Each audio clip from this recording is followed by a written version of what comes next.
Бүгінгі ашық жиналыста біз Құмкөл сервис жауапкершілігі серіктестігінің газ турбиналық электр станциясын жаңғырту жобасын талқылайтын боламыз. Қоғамдық тыңдаулар өткізу регламентін бекітейік. Қоғамдық тыңдауларға қатысушыларды тіркеу, келісілген уақытта қоғамдық тыңдаулардың ашылуы, баяндамашылардың сөз сөйлеуі, баяндамаларды талқылау, баяндамалар бойынша қоғамдық тыңдауларға қатысушылардың ескертулер мен ұсыныстары тыңдалады. Баяндамашылар өз кезегінде қоғамдық тыңдауларға қатысушылардың ескертулері мен ұсыныстарына жауап береді. Қоғамдық тыңдауларды қорытындылау. Регламентті бекіту туралы қатысушылардың шешімдері: дауыс беру, қарсы емес, қол көтеру. Қарсы жоқ, қалыс қалды жоқ. Ендігі кезекте ұсыныстарыңыз болса, көпшілік дауыспен хатшыны таңдап жіберейік.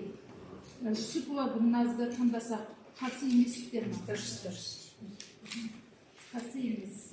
Қоғамдық тыңдау ашық деп жариялаймын. Баяндама мен сұрақ жауап біткесін қоғамдық тыңдауларды қорытындылау. Саламатсыздар ма, қатысушылар, мен есімім Жүсіпова Гүлназ. Бүгінгі тақырыптың мәселесі Құмкөл сервис жауапкершілігі серіктестігінің газ турбиналық электр станциясының жаңғырту Сарыбұлақ кен орнында газ қоржындық қондырғыларға арналған алаң салу жобасын қарастыратын болса, оған қоса қоршаған ортаны қорғау бөлімі, қоршаған ортаны қорғау іс-шаралары қоса қаралатын болады. Бүгінгі ашық жиналыс Сарыбұлақ кен орнында газ турбиналық электр станциясын жаңғырту, газ қоржындарын қондырғылар орнату жобасын талқылайтын болады. Сарыбұлақ кен орны Қызылорда облысы Сырдария ауданында орналасқан, ең жақын елді мекен шамамен 123 қашықтықта орналасқан терең өзек кентінен. Және де ең жақын су нысан аймағы 122 км қашықтықта ағып жатқан Сырдария өзені болып табылады. Жұмыс жүргізілетін аумақта жасыл желектердің болмауына байланысты олар кесу көзделмей отыр. Келісімшарттық аумақ ерекше қорғалатын табиғи аумақтық ауыл шаруашылығы мақсатында жерлердің және мемлекеттік орман қоры жерлерден тыс жерде орналасқан. Картаны көретін болсаңыздар, атмосфералық ауа әсеріне келетін болсақ, құрылыс кезінде алдын ала есептеулер нәтижесінде құрылыс кезінде атмосфералық ауа ластайтын 10 көздер анықталды. Олардың бірі ұйымдасқан, 9-і ұйымдаспаған болып табылады. Атмосфераға шығарылатын ластауыш заттардың жылдық мөлшері 0,173 тоннаны құрап отыр. Атмосфералық ауадағы зиян заттардың жер деңгейінде концентрациясы есептеу нәтижесі сүйене отырып, ауаның ластануы тек объекттің аумағында болады және ауданның экологиялық жағдай айтарлықтай үлес қоспайды деген қорытынды жасауға болады. Объектіні пайдалану кезінде ластауыш заттардың көздерін шығарылған нормативтер жобасында көзделетін болады.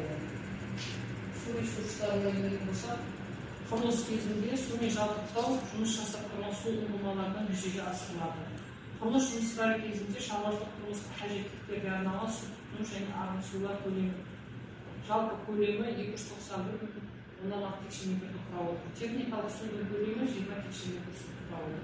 Жұмысшылар Қайнар кен орнында вахталық қалашықта тұратын болады. Және шаруашылық тұрмыстық сарқын сулар тазарту құрылысын жеткізу үшін Кәрсі желісіне бұрылып, одан әрі қарай Қайнар кен орнында қолданыстағы булану тоғанға жіберіліп отырады. Объектіні пайдалану кезінде кәсіпорын қызметкерлері жұмыс істейтін болады. Өндірістік және тұтыну қалдықтарына келетін болсақ, құрылыс кезінде құрылыс жұмыстары кезінде келесі өндірістік тұтыну қалдықтары, бұлар қатты тұрмыстық қалдықтар, майланған шүберектер, бояу ыдыстары, электродтардан қалған қалдықтар. Жалпы қалдықтардың көлемі 0,346 тоннаны құрап отыр. Қалдықтардың жиналуына қарай қауіпті сыныбына сәйкес қалдықтар әрбір тобына арналған контейнерлерге жиналады және келісімшарт негізінде қалдықтарды қайта өңдеу лицензиясы бар мекемелерге беріледі. Объектіні пайдалану кезінде кәсіпорын қызметкерлері жұмыс істейтін болады.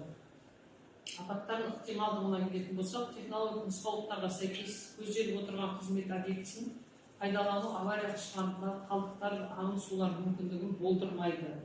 Жобада қоршаған ортаға антропогендік әсерді азайту мүмкіндік беретін бірқатар шаралар қарастырылған. Осы шараларды ескерген жағдайда қоршаған ортаға әсер ету көзделеді. Осымен баяндамам аяқталды. Сұрақтарыңыз бар болса?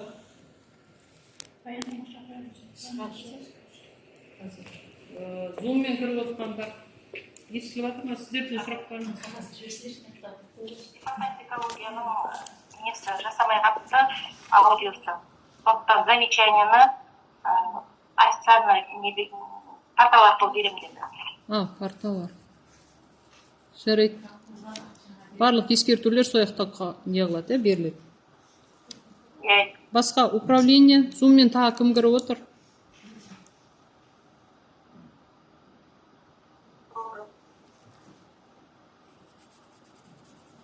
Сұрақ жоқ дей ма, естілмей қалды бізге? Онда сұрақ жоқ, аяқтаймыз.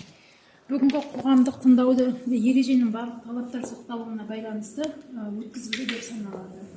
Қатысқандарыңызға рахмет. Жақсы, рахмет. Қол қоймағандарыңызға